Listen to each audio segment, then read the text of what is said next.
Alright, so I've been meaning to finish up porting on these heads. I got my intake gaskets in, and I just hadn't got out here yet to do this. Been working on Cole's truck and doing other stuff. But you can see what I'm talking about here. Now I know that the intake manifold isn't going to be gasket matched quite to this. And I could, but at the same time I'm not going to worry about it too much. The intake manifold I'm putting on this engine is an Edelbrock Victor Jr. So it is going to be a lot better than the stock manifold matching this gasket. But what I'm looking at here, if you see, I've got this gasket lined up. There we go. As the air comes in out of the intake manifold, there's these lips around the edge of the ports, and the air is going to hit that and bounce back. That's reversion. Reversion kills horsepower worse than anything else, as far as I know. So what you want to do is open up these ports.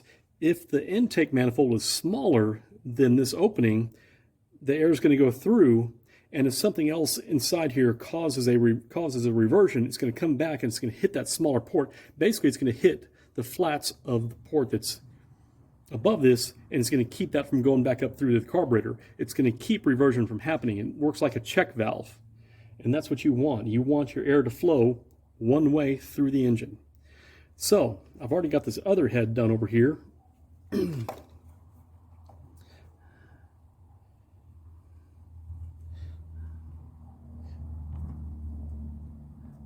There. And so you can see I've got it ground out. It's not perfect, but I've got it a lot closer match on all of these openings. And I did have to grind into the ports a little bit to smooth it out. I've got a rough spot there I've got to clean up.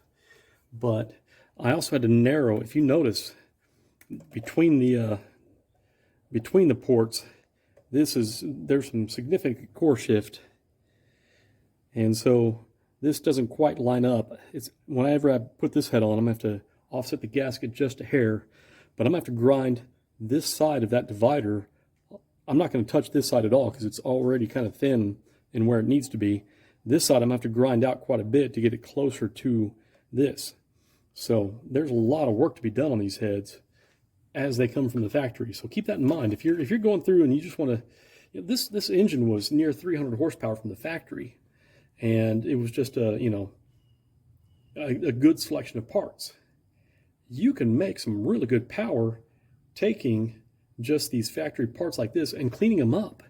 Now, I'd love to see one of these, cylinder head porters, Eric Weingardner or one of these other guys who does, or David Vizard. I'd love to see them take a comparison of what one of these heads runs horsepower-wise stock, and then just do a nice port job like this, not a full-on race port, just cleaning it up to where it matches what it's supposed to, and then see what kind of power it makes. And I'm interested. Supposedly the Vortec head makes even more, even with them untouched, makes more power than one of these, a pair of these ported. I don't know how true that is or not. I'd like to know. And then if you actually clean up a Vortec head, what does it make? That'd be worth seeing. But then again, these heads are out of production 20 years ago now, so for production cars. So it may be chasing minimal gains. The LS motors would be where I'd be focusing that kind of time and energy on. But so there you go. This is just how to make the most of what you got for cheap. Now, another thing I was noticing, I'm watching a lot of videos and guys are talking about these bits that I'm using. And basically I've done all this work with these two bits and a bunch of sanding rolls. And I read where people talk about getting, like 3 sets of bits. You want 3 of these and 3 of these to go to port a pair of heads. This is the second set of heads I've ported with these 2 exact bits. I'm wondering what these other guys are doing to tear up their bits. I keep my speed low.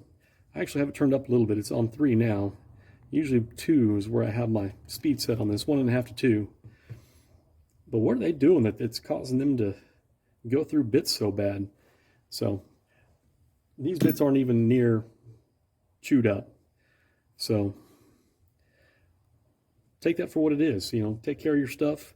I've got $30 in these 2 bits, and I've got $150 in this engine total. The sanding rolls, I had to go buy another package of sanding rolls from Harbor Freight. I used half a pack on this head, and it's $20 per pack, so that's $10. $10 for a pack of sanding rolls, and then these two bits, $30, and they're going to last me another set of heads after this. So that's $10 in bits, maybe 3 sets of heads. So yeah, this is not expensive by any stretch. If I'm going for ultimate power, yeah, I'm going to replace these heads. But for just working with what I got, this is cheap. All right, I got both heads ported now, and I really like how they turned out. I don't like a core shift on this head. I'm gonna have to shift the intake manifold gasket over just a bit, but everything ported nicely on it. This other one didn't have the same level of core shift. It looks like it's just going to line up nice with the gasket even. So, boom. Now I'm just going to take these out front to the pressure washer and pressure wash the block also.